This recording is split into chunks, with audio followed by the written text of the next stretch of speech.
வணக்கம் நண்பர்களே. இன்னைக்கு நம்ம அட்டகாசமான ரெண்டு செய்தியை பார்க்க போறோங்க. ஏன்னா எங்களோட கைகள் இந்த டிஃபென்ஸ் தொழில்நுட்பங்களை எப்படி ஓங்கி இருக்கு பாத்தியா அப்படின்னு இந்த எல்லை பகுதியில் அப்பப்ப சீனா காமிச்சுக்கிட்டு இருந்தாங்க.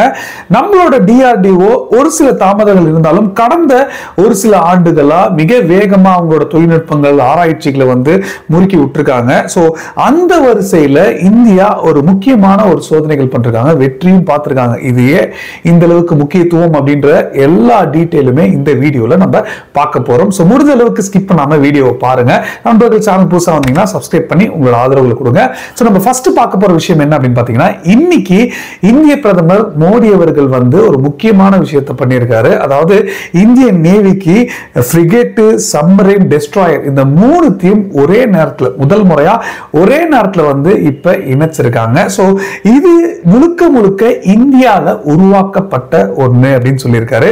அட்லீஸ்ட் 75% தாண்டிச்சுனாலே அது இந்தியால உருவாக்கப்பட்ட ஒண்ணுதான் சொல்லுவாங்க. சோ அந்த வரிசையில இது 75% இண்டிஜினியஸா தான் இருந்திருக்கு அப்படின்ற விஷயங்கள் சொல்றாங்க. சோ இந்தியாவோட டிஃபென்ஸ் ஆம்பிஷனை பத்தி அவர் ஒரு விஷயத்தை சொல்றாரு. நாங்க இந்த எக்ஸ்பான்ஷன், அதாவது நிலப்பரப்பை அதிகரிக்கணும், இல்ல எங்க கட்டுப்பாட்டுக்குள்ள கொண்டு வரணும் அப்படின்றதுக்காக எங்களோட டிஃபென்ஸ் ஆம்பிஷன் இல்ல. சோ முழுக்க முழுக்க இந்தியா மட்டும் இல்லாம இந்த பிராந்தியத்தை, அதாவது இந்தியாவை சார்ந்த நாடு அப்படின்னு சொல்றாரு. சோ இந்த பிராந்தியத்துல அமைதிகள் கொண்டு வரத்துக்கும், இந்த ட்ரக் டிராபிகிங் இல்லாம இல்ல மற்ற விஷயங்கள், ஸ்மக்லிங், அதுக்கப்புறம் பயங்கரவாதம், இந்த மாதிரியான விஷயங்கள் நடக்காம அமைதியை பாதுகாக்கிறதுக்காக தான் எங்களோட டிஃபென்ஸ் ஆம்பிஷன் அப்படின்னு அவரு மறைமுகமா இல்ல நேரடியாவே சீனாவை குத்தி காமிச்சிருக்காரு. ஏன்னா இந்த சவுத் சைனா சீல என்ன நடக்குது அப்படின்றது நம்ம எல்லாருக்குமே தெரியும். குறிப்பா இந்தியா குளோபல் சவுத்தோட லீடரா காமிச்சிட்டு இருக்காங்க. சோ இந்த ஆசிய நாடுகள் சொல்ற சீனாவுக்கு அண்டை நாடுகளா இருக்கட்டும், இந்தியாவோட அண்டை நாடுகளா இருக்கட்டும், சோ இந்த ரீஜன்ல சவுத் ஏசியன் கண்ட்ரீஸ் கவர் பண்ற விஷயங்கள் இந்தியா பண்ணிக்கிட்டு இருக்காங்க அப்படின்றத நம்ம தொடர்ந்து பார்த்துக்கிட்டு இருக்கோம். சோ அந்த வரிசையில இதுவும் ஒண்ணு சொல்றாங்க. அது மட்டும் இல்ல, இந்தியா 100 நாடுகளுக்கு இந்த defence export, military equipment export பண்ணிக்கிட்டு இருக்கோம் அப்படின்னு சொல்றாரு. இது மட்டும் இல்ல, கடந்த 10 ஆண்டுகளை மட்டுமே நடந்திருக்கான். சோ இதோட 33 கப்பல்கள், ஷிப்பும் அதே மாதிரி 7 சப்மரைனும் நான் இந்தியன் நேவியில இணைச்சிருக்கேன் இந்த 10 ஆண்டுகள்ல அப்படின்ற விஷயங்களும் சொல்றாரு. சோ இப்ப குளோபல் சவுத் இந்தியாவை ஒரு ரியலபிள், அதாவது ரொம்ப முக்கியமான ஒரு பார்ட்னரா பாக்குறாங்க. சோ ரொம்ப இந்த ஒரு டிஃபென்ஸ் எக்யூப்மெண்டா இருக்கட்டும், இல்ல குவாலிட்டியா இருக்கட்டும், இல்ல நம்பகத்தன்மையா இருக்கட்டும், இந்த விஷயங்கள்ல இந்தியா ஒரு முக்கியமான பார்ட்னரா பாக்குறாங்க அப்படின்னு சொல்றாரு. சோ குளோபல் சவுத் அப்படின்னும் போது ஆப்பிரிக்காவா இருக்கட்டும், இல்ல இந்த பிலிப்பைன்ஸ், அதுக்கப்புறம் இந்தோனேஷியா, இப்ப அடுத்து வியட்நாம், சோ இந்த நாடுகள் எல்லாமே விருப்பம் தெரிவிச்சுக்கிட்டு இருக்காங்க இந்தியாவோட ஆயுதங்களுக்கு.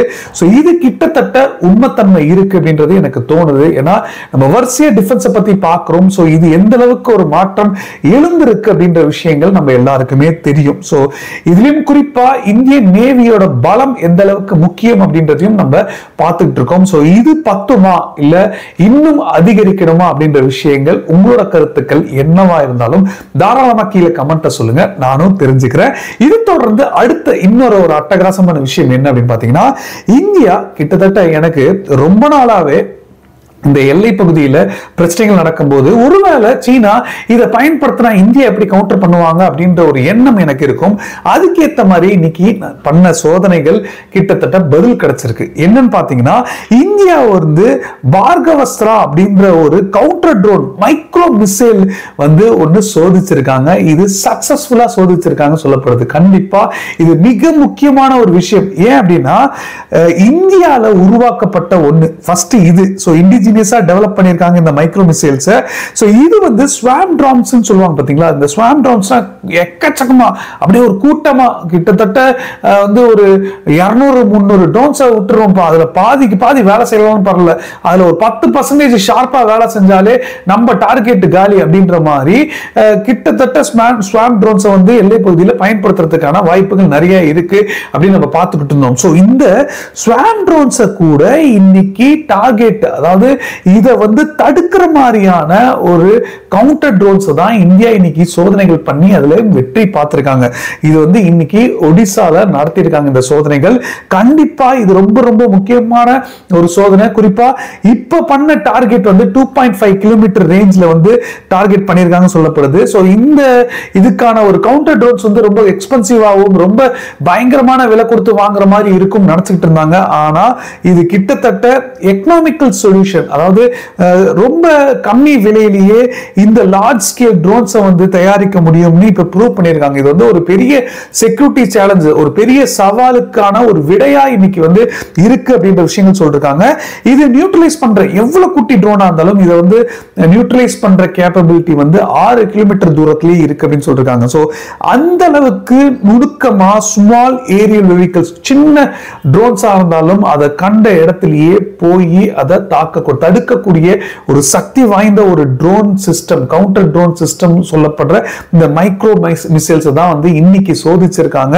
இது மிகப்பெரிய ஒரு வெற்றியை சந்திச்சிருக்காங்க. கண்டிப்பா இது இந்தியன் ஏர்ஃபோர்ஸும், இந்தியன் ஆர்மி மட்டும் இல்ல, இந்தியன் ஏர்ஃபோர்ஸும் இதை வந்து சிக்னிபிகண்டா பயன்படுத்துறதுக்கான விருப்பம் தெரிவிச்சிருக்கிறதா இப்ப செய்திகள் வருது. சோ ஒட்டுமொத்தமா இந்த ஸ்வாம் ட்ரோன் சிஸ்டமுக்கு அடித்தளம் போட்டிருக்காங்க அப்படின்னு ஒரு சில ஆண்டுகளுக்கு முன்னாடி சொன்னேன். இதை கவுண்டர் பண்றதுக்கு என்ன பண்ணலாம், இல்ல நம்மளே ஸ்வாம் ட்ரோன்ஸை எப்படி பயன்படுத்த போறோம், இது எல்லாமே நம்ம பார்த்துக்கிட்டு இருந்தோம். ஆனா இந்த ஒரு கவுண்டர் ட்ரோன் சிஸ்டம் வந்து கிட்டத்தட்ட இந்தியா இண்டிஜினியஸா அச்சீவ் பண்ணிருக்கிறது மிகப்பெரிய ஒரு விஷயம் தான். நம்மளோட பாராட்டை தெரிவிச்சுப்போம். உங்களோட பாராட்டுகளும் நீங்க கீழே கமெண்ட்ல சொல்லலாம். இது மட்டும் இல்லை, இதை பத்தின ஏதாவது கூடுதலான தகவல் இல்லை நீங்க ஏதாவது சொல்லணும் ஆசைப்பட்டா கூட இதோட கருத்துக்களை நீங்க கீழே கமெண்ட்ல சொல்லலாம். சோ இது மட்டும் இல்ல, இன்னொரு ஒரு முக்கியமான ஒரு விஷயத்தை பத்தி சொல்லி ஆகணும். அதாவது நம்ம பொருளாதார சம்பந்தப்பட்ட விஷயமும் ஒரு சில தகவல்கள் நம்ம பார்ப்போம். அட்லீஸ்ட் வீக்லி ஒன்ஸ் நான் வந்து அதை பத்தி கவர் பண்ணுவேன். சோ அந்த வரிசையில இன்னைக்கு நம்ம மூணாவதா பார்க்க போற தகவலும் இருக்க போது. ஏன் அப்படின்னா கடந்த மாசம் வந்து இந்தியாவோட ட்ரேட் டிஃபிசிட், அதாவது மத்த நாடுகளோட பண்ற வர்த்தகம் வந்து கேப் வந்து அதிகமா இருக்கு அப்படின்றத பார்த்துட்டு இருந்தோம். சோ இந்த ஒட்டுமொத்த இந்தியா தவிர மற்ற நாடுகள் கிட்ட இருந்து வாங்குறதுலயும் அதே மாதிரி எக்ஸ்போர்ட் பண்றதுலயும் இருக்கிற இந்த நம்பர்ஸ் வந்து இந்த வாட்டி டிசம்பர் மாசம் வந்து கம்மியாயிருக்கு அப்படின்ற செய்திகள் வந்திருக்கு. அதாவது டிசம்பர்ல 21.9 பில்லியன் டாலர்ஸ் தான் வந்து இந்த கேப் இருந்திருக்குன்னு சொல்றாங்க. ட்ரேட் டிஃபிசிட்டோட கேப் இருந்திருக்கு. இதே நவம்பர் கம்பேர் பண்ணா 32 பில்லியன் இருந்தது. சோ அது நவம்பர்ல இப்ப கம்மியாயிருக்கு, கொஞ்சம் கொஞ்சமா குறைஞ்சுக்கிட்டே வந்துகிட்டு இருக்கு அப்படின்னு எக்ஸ்பர்ட்ஸ் கருத்துக்கள் தெரிவிக்கிறாங்க. இது மட்டும் இல்ல, டிசம்பர்ல வந்து ஷிப்மெண்ட் வந்து இந்தியா அதிகமா பண்ணிருக்காங்க, எக்ஸ்போர்ட் வந்து அதிகமா பண்ணிருக்காங்க. இதுதான் ஒரு முக்கியமான காரணம் அப்படின்னு சொல்றாங்க. இதனால ஒட்டுமொத்தமா பாத்தீங்கன்னா 38.1 பில்லியன் டாலர்ஸ் வந்து நம்ம எக்ஸ்போர்ட் பண்ணிருக்கோம் அப்படின்னு சொல்றாங்க. சோ நவம்பர்ல பாத்தீங்கன்னா 32 பண்ணோம், அதை கம்பேர் பண்ணும்போது 38 அப்படின்றது டிசம்பர்ல அதிகரிச்சிருக்கு.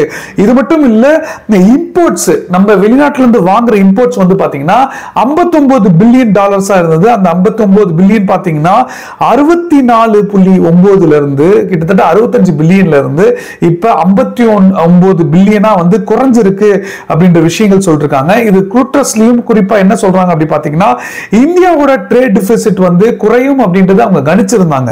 27 பில்லியனா குறையும் அப்படின்னு சொல்லியிருந்தாங்க. ஆனா அது இன்னைக்கு 21 பில்லியனா குறைஞ்சிருக்கு.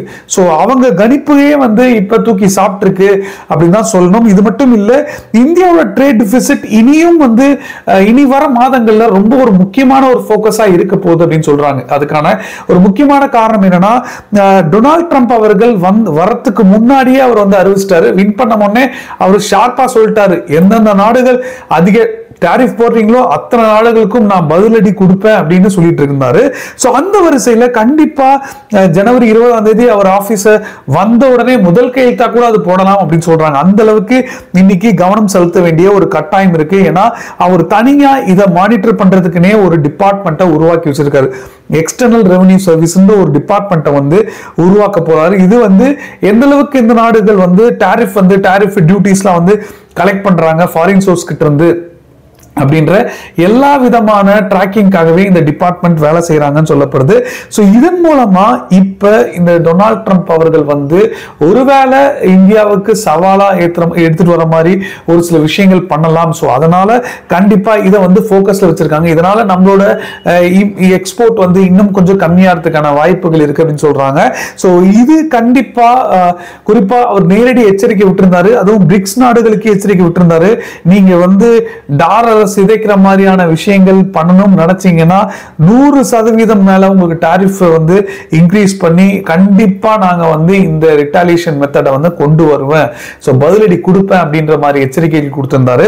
சோ இது வந்து கண்டிப்பா கவனம் செலுத்திக்கிட்டு இருக்காங்க இந்தியா. சோ இதையும் வந்து அடுத்த ஆண்டுகளை பார்க்க முடியும், அட்லீஸ்ட் ஃபர்ஸ்ட் குவார்டர்லயே தெரிய வரும் அப்படின்னு சொல்றாங்க. சோ பொறுத்திருந்து பார்ப்போம். இதான் நான் உங்களுக்கு கூடுதலா சொல்லணும்னு நினைச்ச ஒரு விஷயம். கண்டிப்பா உங்களுக்கு இந்த தகவல் பிடிச்சிருக்கும் நம்புறேன். பிடிச்சிருந்தா நீங்களும் உங்க ஃப்ரெண்ட்ஸ்க்கு ஷேர் பண்ணுங்க. அதே மாதிரி உங்களுக்கு இதை தவிர வேற ஏதாவது ஒரு கருத்துக்கள் இருந்தாலோ இல்ல நீங்க ஏதாவது சொல்லணும்னு ஆசைப்பட்டாலோ எந்த ஒரு தயக்கமும் வேண்டாம், தாராளமா கீழே கமெண்ட்ல சொல்லலாம், இல்ல டைரக்டா மெசேஜ் பண்ணி சொல்லுங்க. இன்ஸ்டாகிராம் லிங்க் வந்து டிஸ்கிரிப்ஷன்ல கொடுத்துருக்கேன். கண்டிப்பா உங்க மெசேஜ் நான் ரிப்ளை பண்றேன். சோ கடைசி வரைக்கும் இந்த வீடியோ பார்த்தமைக்கு ரொம்ப ரொம்ப நன்றி. ஜெய் ஹிந்த், பாய்.